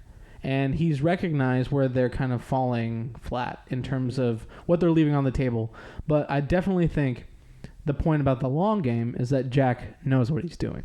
I think to that point as well, he knows what he's doing, and I think getting the crowdfunding, something like that, from your fan base, I think there's actually a lot of potentially strong respect that they have for their fan base and the people consuming their product, and that, like, great, we're not gonna make these tees, we're not gonna make this merch, and then the fan base starts making it for themselves, and then they get on the game. Like, to me, that's like, what do the fans want? Let's let the fans tell us what they want, and then we'll give it to them. Now that's smart. That's sales. That's smart. That's sales. And that's what they do with their videos too. It's brilliant. Right. It's a really easy way to know what they need to be doing. Right. Because how many bands out there who are just starting have T-shirts, have the Facebook, have everything, and they're no like, one buys them. Right. You go to their shows, there's 80 people, and no one buys a T-shirt. Right. The product will always tell the tale. Right. Mm-hmm. Fucking enticing conversation. Any other things here? Let's see. They've inspired a generation of musicians to embrace their quirks, master their instruments, write killer songs, and pave their own way to succeed in a new music business. Now, it doesn't even stop there, because I'm not even necessarily in the music business, I'd like to be. It'd be fun. It's one of my hobbies. But, I love podcasting. I love multimedia. I love all that stuff. So I'm, trying to start small with one thing and build upon it and go together and, move forward with that. And maybe when kind of it's it's kind of operating on its own wavelength, then I can shift gears to music and do kind of stuff like that because I love it. And if you want to check out something I already have on Spotify, it's MC Lynchpin. Oh my god! So no shame plug. Lynchpin, next time he does this, I'm leaving. Lynchpin with an I, not a Y. There's a big difference. The song is called Inversion. Check it out. But Unreal. Right. Well, you start small. That's what you do. Whatever. But definitely along what Ari said, that they, you pave your own way to succeed, and it definitely, Jack has completely transformed the way I live my life. Completely has transformed my focus, my approach to what I do, and definitely my overall understanding of how I want to live my life, right? Because if you're not focusing on the product, right? He's here to sell product, and the product better be good for it to be consumed, right? Then why sell your product if you don't have one? You know what I mean? Like, don't jump the gun. Yeah. Put your head down for 10 fucking years. Get it. Make perfect what you're doing. Have a body of work that you can point to and other people can find and go, this is it, like the camera, He's still not going. All right, wrap Might this up, take till Cook. episode But, 52. yeah, no, that's fine. Basically, Jack has changed my life, and we're considering even doing the Whole Foods plant-based Ornish diet because I need to lose all of this shit, and just feel better about myself in general. So I want to look like Justin over here. Oh God, I could use to add some weight to me. Could take some of his. Yeah. Let's split the difference. Definitely. But no, to your point about the inspiration that this group has given you, that's what art's about. Mm-hmm. Right. And I think people outside of really intimate music communities like the one that has formed around Vulfpeck, you get of course you always have the haters, right? You have people like, oh, the wackos that create. They don't create though. Look at the deadheads, right? You got people living in bands, doing all kinds of crazy shit, driving around the country, following a jam band. Right. That group of people found value, Right. and they were able to use that environment and that art to create meaning for themselves, and you doing the same thing of finding inspiration and to bettering yourself through art, through this guy's creation. Right. Like as someone who is interested in music, and I've studied music. I love music. I'm an artist in it. Right. That's gold. When something that when a brainchild of mine influences someone to better reality, better themselves, better the world. You can't ask for a better result of creating something for the world. That's the whole point. That's it. Like that is it. Is music benefiting people and creating harmony within community. Yeah. Boom.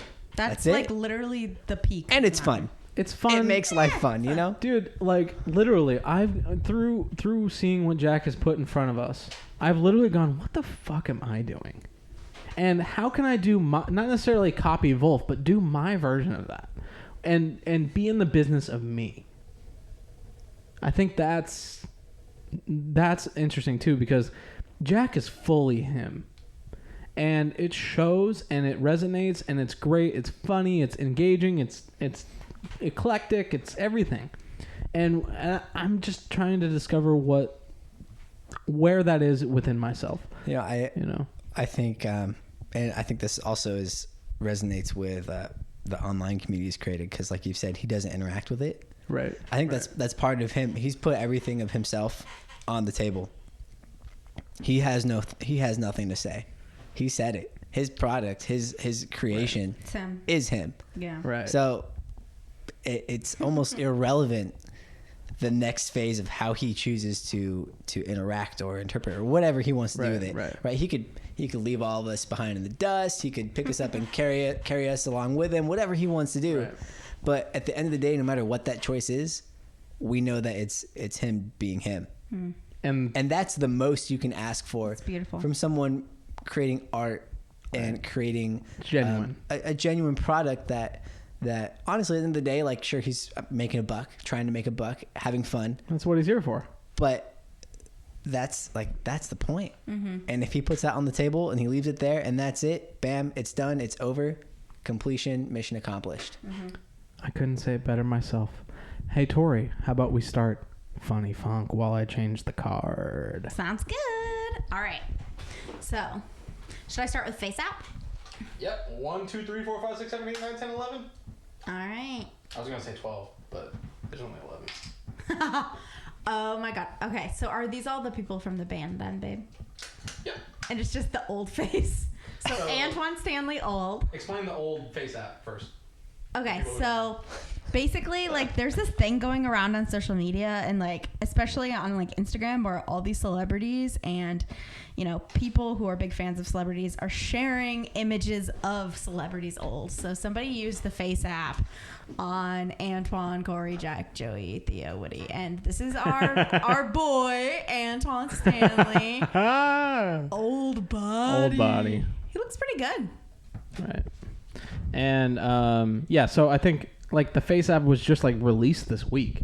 And it's huge and already. it's just fucking firestormed everybody. Oh, it cracks me up. Like, the whole Area 51 thing was huge a week ago. And now, yeah. And now it's Face App. And now there's like memes about the fact that transition happened so quick. I too. know, like, right? It's just it's so meta. It just went boom in like 5 days. The world changed. It cracks me up. So funny. Anyways, carry on. Indy just had a Bobby Lee moment. Justin, Did I break What? you? would you mind flipping the camera thing? No. Yeah, that thing. Yeah. There we go. Unreal. I just can't do my job here, people. No, I did that. I was just kind of coming out of my hand. God. Oh my god. That's Cory. This is That's Cory gold. Wong. The neck is disgusting. That's gold. Got a fucking turkey But neck it's I gonna hope be he like uses that that as his because he's always Facebook like- page. with an old baseball coach face. Look at that. He's Oh. literally gonna be that though, because he's always like putting his little chin in. Right, like, right. "Grr." Right. Jack is cute. He looks just like his dad. Oh my god, this. he looks like Bob Ross a Oh, little. He does that's look like Bob awesome. Ross. He's cute. That's hilarious. That's awesome. Joe Dart. I can actually see Joe looking exactly like Right. that. When we're old and we're unconscious, like 732. TCCP 4000. Joey Dawson. Joey's cute. Hey. Joey looks He pretty aged well. accurate. I feel like Yeah, it's weird how like we get to experience like 50 years from now The so thing is, vividly. though, is I can't imagine Antoine old. That's the only one. I That know. really He's gets got me. that silky skin that just silky glistens. chocolate. Good. And you just got triggered. What is your Interesting problem? descriptors. Imagine. Oh my God, Theo. Here's a thought. Yeah. What? Imagine when we are at that age, and then we have an app that makes us look 50 years younger, That's what I need. and then we compare. Did we look? Is it accurate? And we'll be there on the Conscious Club to do that. On episode TCC 4267. Theo is pretty accurate too. That's great. pretty good. And talking about the Grateful Dead, we got fucking Woody. Woody Goss here. He's so adorable. beautiful. And it looks like it looks like these pictures are just fucking taken like Yesterday. Mm-hmm. It's so crazy where fucking deep fakes are fucking coming from, you know? Now we need to get the app and see what we look like. Oh, we will, and I'll share them on screen. Oh, God. Oh no! Oh, God. Did you do them? No, I didn't do that. Oh, okay. No, but I got will for real the excited I will for for the Mandatory. edit. Okay, cool. Yeah. No, I'll Okay, definitely do it for cool. the edit. Cool.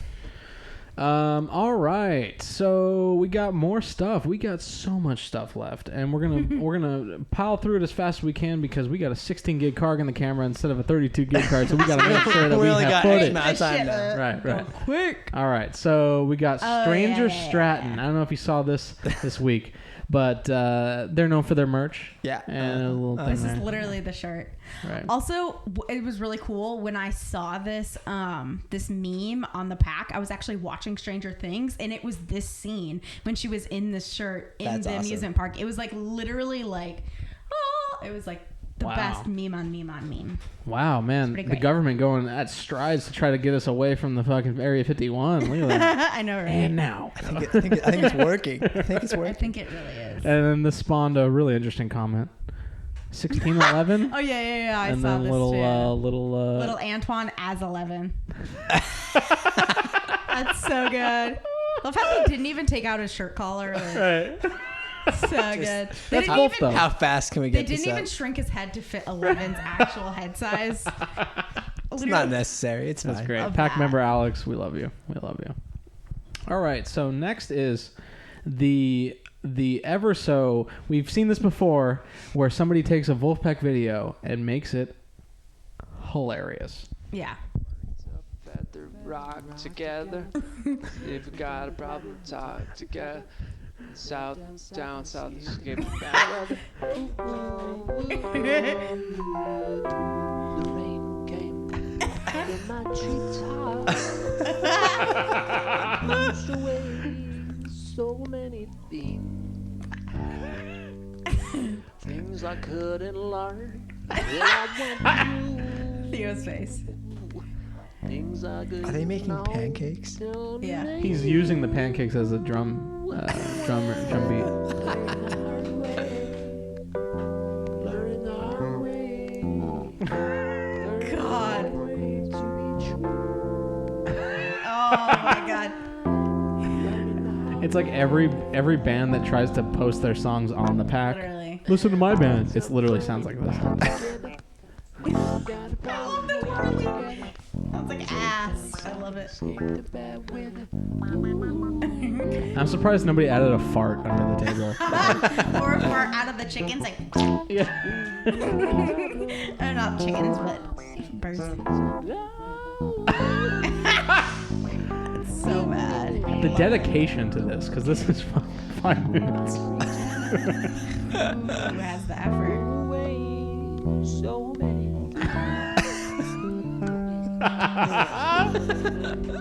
God. This is what happens when your entire audience is a Facebook group. Yes. Yeah. Yes. From the tree where I met you. God. Solid quality content. Learning the hard way. Learning the hard way to be true. Horrible.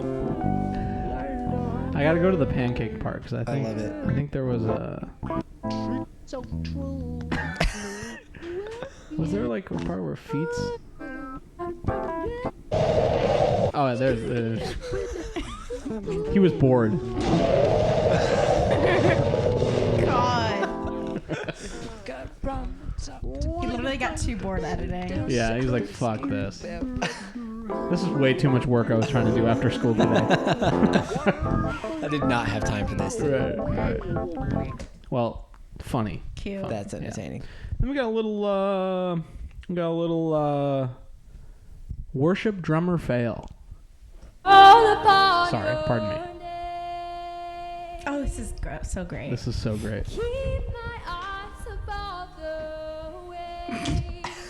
When oceans rise, my soul will rest in your embrace. Just wait for it. For I am yours, Just wait for it. and you That's gold. Jamming, dude. The camera's like, wait, I need to pan. I need a pan for this shit. He's like unlocking the tripod as fast as He's possible. like, who How do I the pan? fuck is this guy? All right, we're zooming out. Who the fuck is this guy?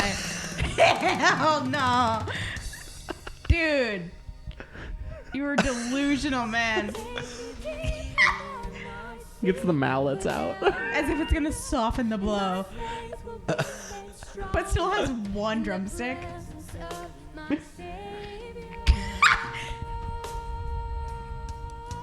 Oh no. He's so not on beat whatsoever at all. He's having the time He's of like his life. he's got a dude. Slayer Oh, look at him track. go. Look at him go. He literally has his pods in, listening to something different. It's so extra.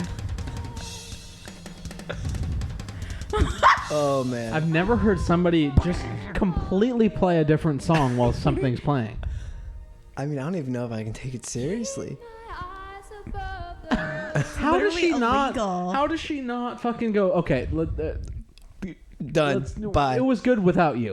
You know. Get off the stage. I was rising up. I was praying to the Lord I know. before that guy fucking. That guy was All right, listening to so something else. you've seen this guy in prior episodes do. I think it was the Cardi B harmony Okay. video, Yeah, if you yeah, remember yeah, back, yeah. and now he does Terry Crews on the Old Spice commercial, but he right. takes it to a harmonious level. Oh. Spice on her blocker body wash at 16 hours of BO blocking power.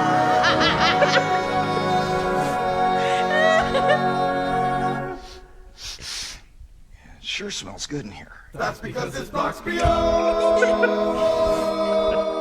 I don't want to be in his body hair. It's gross. Sorry about that.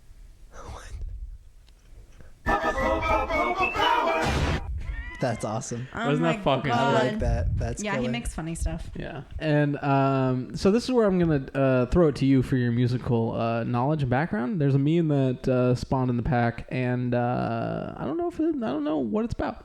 All right, we'll take a look. So it's the Change My Mind guy. Funk is just diatonic noodling with a heavy groove. Change my mind. That got him, actually. Oh, noodling. Are we on noodling. point here or far from it? I mean, it depends who you're listening to.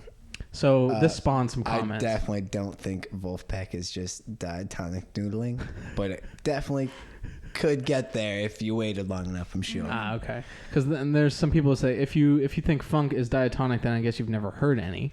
Yeah, there's it depends. And then so there's so what? How is funk diatonic? Seems like it's the opposite of that, but I'm not a musician. And then somebody says, "Are you a Stevie Wonder fan?" This guy found something and then stopped. That doesn't make sense. Funk is an idea of repetitive groove. If we're just talking JB days, I'd be inclined to agree on some material, but the idea of funk has evolved and has incorporated a lot of the elements of jazz, including sometimes complex changes. That comment I can get behind. Okay. Endless chromatic reharmonized possibilities. I mean, if you want to just keep going around circles, and you could do whatever you want. Really, it might not sound great, but you could try. Funk, funk is the one. Funk is the one. Funk is the one. Funk is the one. Little funk. Funk. Change diatonic to pentatonic, and you may have something there. I mean, you could argue that with almost any I know, right? style, because That's pentatonic scales are in everything. Right. I mean, yeah. I mean, I'm sure if you want to go dig, there's a ton of non-diatonic funk. I'm sure you could find some funk that is diatonic. What on earth but- is funk? Make my big toe shoot up in my boot.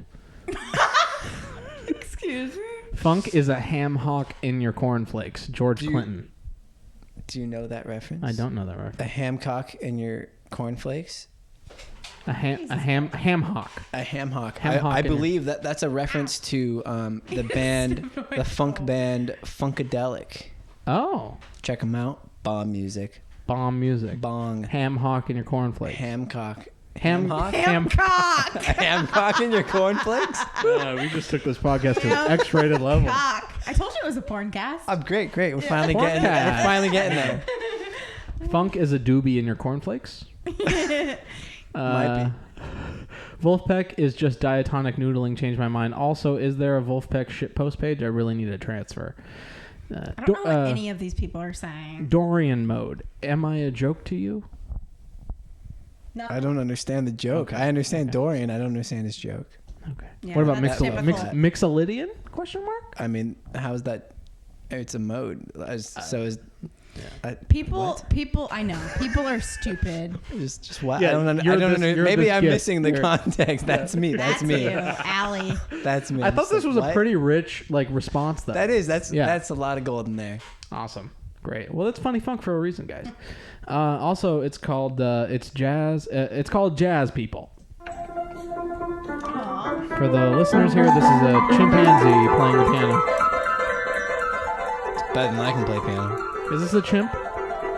Yeah, this is a Okay, chimpanzee. okay. He's wearing underwear too, which is Maybe a diaper. pretty cool. He's got Chris Teal's teeth. Oh my god. The shade. I'm so sorry. I'm so sorry. He's never gonna listen to this. CT, ever. we love you. CT, we love you. It's interesting really how do. he starts with his fingertips And then he goes to his progresses knuckles. Interesting He technique. can, yeah, you can get a better. He gets better enjoyment out of the pounding. I love how his ears wiggle when he does it. It's cute. Does Look at he that go smile. from? Does he go from mezzo piano to fucking baby, baby, baby? He likes it loud for sure. Look at that. It's so Got that excited. forte, It's forte, like, Bubba. ooh, this makes sound. All right, and then we got Purdie. Do you know Bernard Purdie? I don't think so. He's one of the best funk drummers ever. He's been on 4,000 records, I should know him. and he's the drummer best known in Steely Dan. He is known for the Purdie Shuffle, which is a technique that he devised, and somebody took it to a new level this time. Oh no. What the fuck? What is this? Okay. And from there, I had this. Wait a minute. Well, what can I do? Cymbals. Well, I say. Hi-hat. Unreal. Whoa. Yes. Well, the sound was similar. With the hi-hat instead of the big cymbals. And it seemed to work. They did this for 2 minutes and Especially- 45 seconds. Oh my god. Dude. Whoever made this, I appreciate it, but you could do so much more with your life. Dude. Come on. Come on now, people. Anything else? Right. No, it's a good take on it because at first, like, it's interesting. Like the Birds of a Feather video and this kind of stuff. It's funny for so long, and I guess they just need to cut it off at a Yeah, certain you point. only have to do it for a minute. That's the all you essence of need comedy. is 30 seconds of it. Right. Yeah, Right. 30 A to 60 punchline happens seconds. in a second. Right. You know? Yeah. Exactly. 30 to It's the 60 build up. seconds. There is no Right. build up in that. Right. Also, this was pretty fun, drumming related as well, and it is about the World Cup from 2014. La rescata Ben, la baja. James Rodríguez girando con la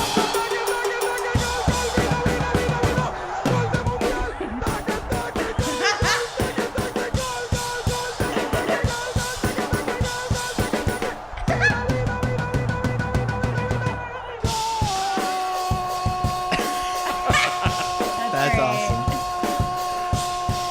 That I can get behind. Colombia. That's great. We love Jeff Gonzalez. Good stuff. That's good. Oh, cowbell.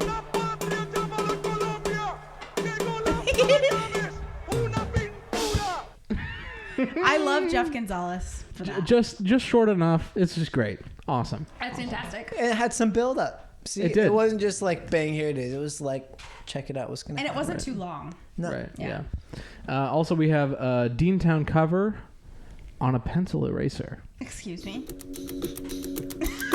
This is literally Daniel. It's 3 I minutes think long. This is Daniel. This is This is literally Daniel. I'm not kidding. It might be. It's 3 minutes long. Daniel with impeccable rhythm. What does it Yeah. sound like? 2 minutes. This is Daniel. He's actually pretty spot on. He unrolled it. You guys, Daniel needs to oh my god, it's math homework too. Yeah. Oh my This God. guy's bored as fuck going, fuck my He's life. like, I hate algebra, bro. Probably. It's ass.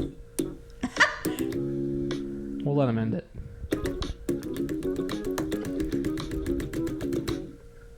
Yeah, he's Great. bored. He's real bored. He's so bored.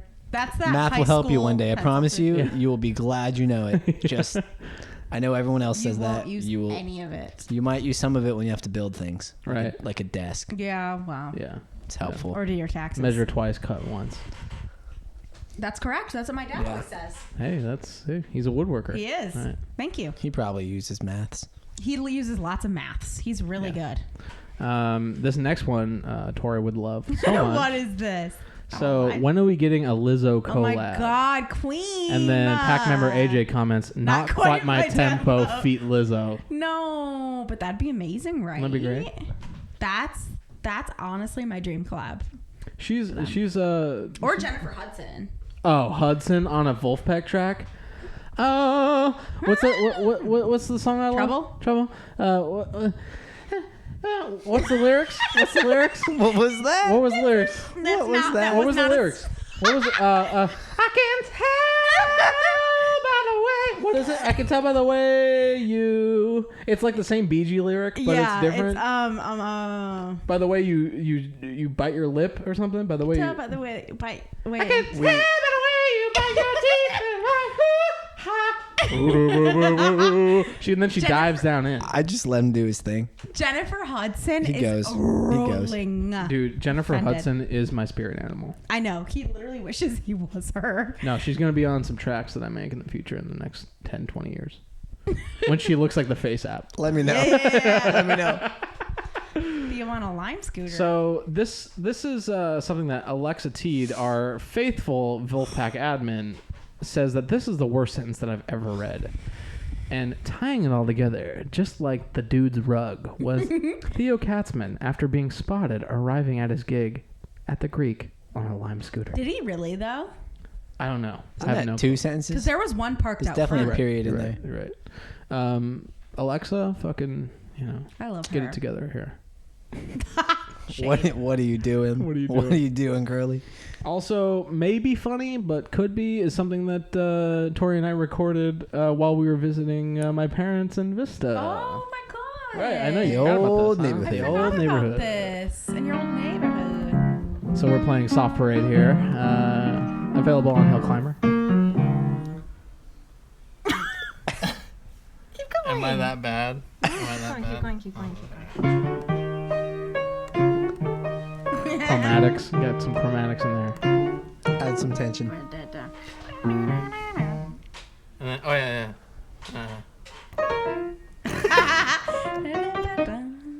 Joey Dosick is rolling. I just said that earlier.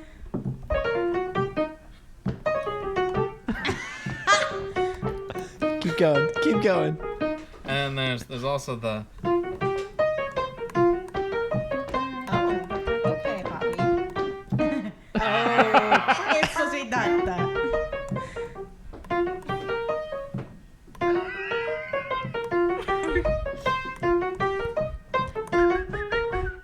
There we go. Stank face.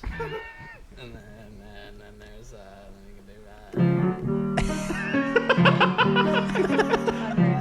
that. I love Vulfpeck so Oh, fucking man, much. dude, You guys that's no fucking hilarious. clue.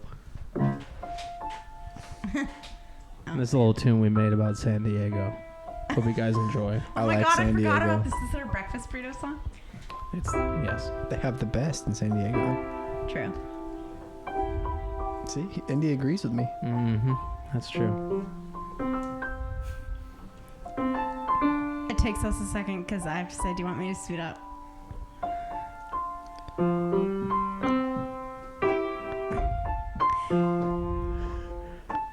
This is how you make music, guys.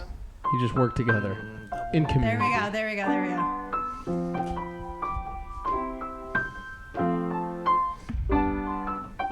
Now he's into it. Here in San Diego, eating burritos, oh yeah. This is before we went on a Whole Foods plant-based kick.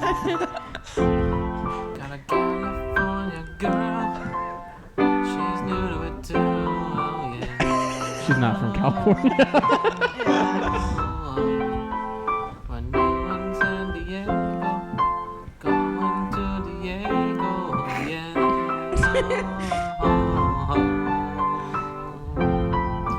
You're in San Diego, I feel like a bro, oh yeah. Got a truck, got a lifted truck. Got a truck, got a truck, got a lifted truck. Santa Maria. Lifted truck, got long shorts. long shorts, long socks. Long shorts, long socks. And flip flops.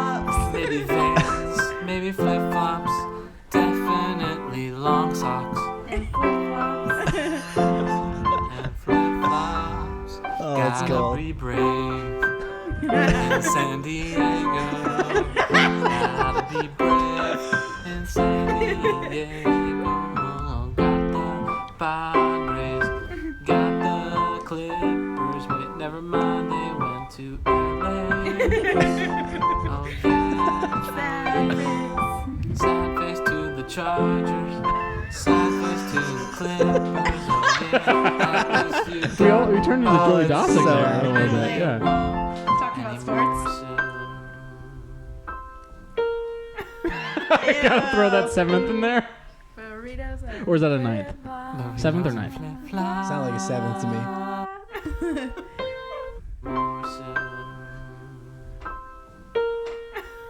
That Yeah. was seventh. Yeah. Yeah. Burritos and flip-flops. Burritos and flip-flops. The harmony. That's nice. That's nice. I mean, that is San Diego.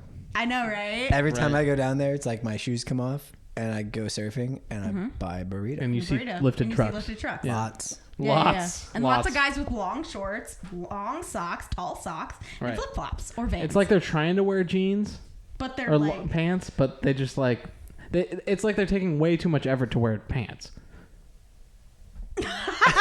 silent. I kind of know from experience because I You were was that that guy in high in Del school. Sol? Yes, you were. You were that guy in He high wore school, those dude. in all his Del Sol videos. Well, do you know Yeah, when long we used to dickies, hang out, yeah. we'd chill in his garage and he'd have like Adidas Velcro, those sandals, the ones with the little Ew. beads on the. Oh, Didn't you have yeah, a pair yeah. of those? Well, they were my brothers. I don't think I really They wore were them always sitting at often. the bottom of the stairs in the Right. garage. No, those are my brothers for sure. Oh, okay, yeah. You Folks. chill in those, No some wonder. socks and some shorts, and we chill Yeah. and like throw darts and stuff. Yeah, the Velcro sandals. Yeah. Those are very San Diego. And very like they're very dude in the gym everywhere. Well, they allow you to wear Yeah, yeah. socks with your sandals because they don't have the toe. Oh, thing, the Exactly. toe you know? thing. So you can wear Ah. your sandals with your socks. You're great. Excuses. This is why we bring you. Oh, thanks. On the thanks. show. This is my worth. you guys, What a we great did it. We've made it to the final thing, which is Cory Wong's new song. So Cory is guitar player the of guitar. Vulfpeck. He's technically not in Vulfpeck. He is an Ancillary member. member that gets chosen for specific songs. The Nice. core four, Nice. which is Jack, Theo, Joe, and Woody. Those are the core four of Vulfpeck. Proud of you. Thank you. I always You forget almost the last missed. four. Yeah. You got it though. And I'm proud of him too. so I guess the core four is basically who was on the original EPs. And then after they kind of grew, It's gonna change. they wanted to change shit up and get some more funk in their lives. And Cory Wong is one of those people. He does his own tours. He does his own merch. He has his own thing going on. He does cruise ships. He does a lot of shit that isn't Vulfpeck related. But cruise Vulfpeck life. has helped Move his boost career, him, yeah. boost his career. Yeah. And So. you've been doing a lot of late night stuff lately, like playing on the late night show. Oh and yes, stuff. he plays on the Late Show Band That's awesome. sometimes with Jon Batiste. That's Batiste? awesome. Jon Batiste. Batiste. He's in this song. Jon Batiste. Yeah. So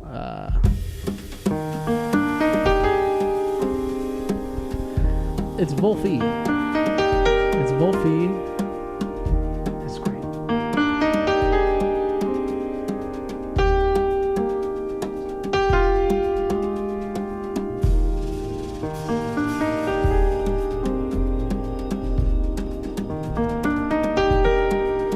It's 5 minutes. We're not going to sit through all of it, but I'll let this play out I love as it. It's beautiful. as the Conscious Club 17 comes to a close. But there is a certain part, just the way it comes all together. Seamless. It's very fitting for a closing song. Yeah, it really is. It's great. so resolute. It is. I think it fitted. I don't even know if that's a word, but it sounds right. No, it's resolute. Because I think it's coming together with the perspectives merging and coming together with a firm consensus on where we move forward from. And I think it resolves, I think is what you're saying, right? The resolve is so... Yes. And it's like you're eating a fresh peach. You know what I mean?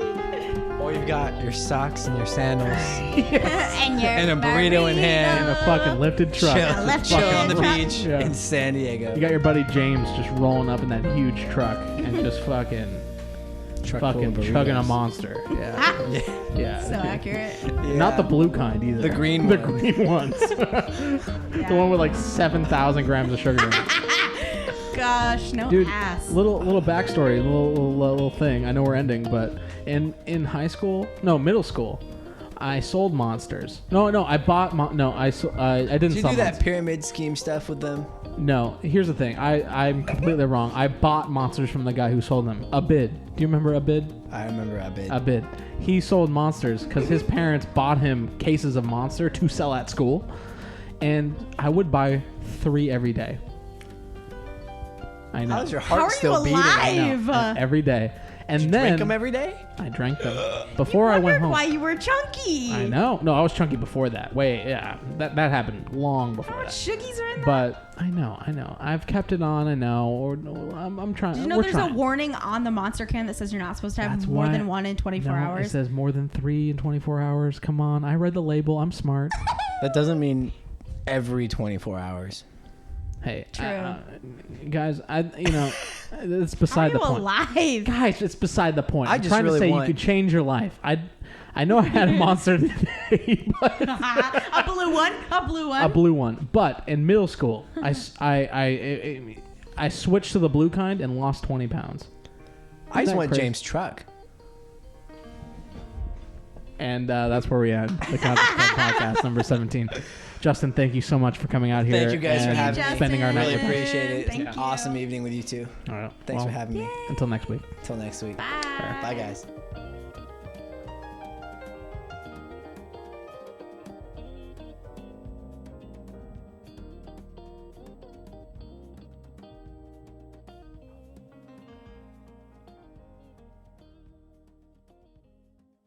Hey everybody, Indy here, and thanks for watching the Conscious Club podcast. Please be advised that this is a fan-made podcast. Even though we would love nothing more, we are not associated with Vulfpeck, Vulf Records LLC, Vulf Productions Inc, or any associated acts tied to the greater Vulf umbrella. We do this show out of love, not for monetary gain. We simply wanted an outlet like this to exist, so we made it happen, and I hope that's okay. Thanks for watching, and always remember, fee fi fo fum.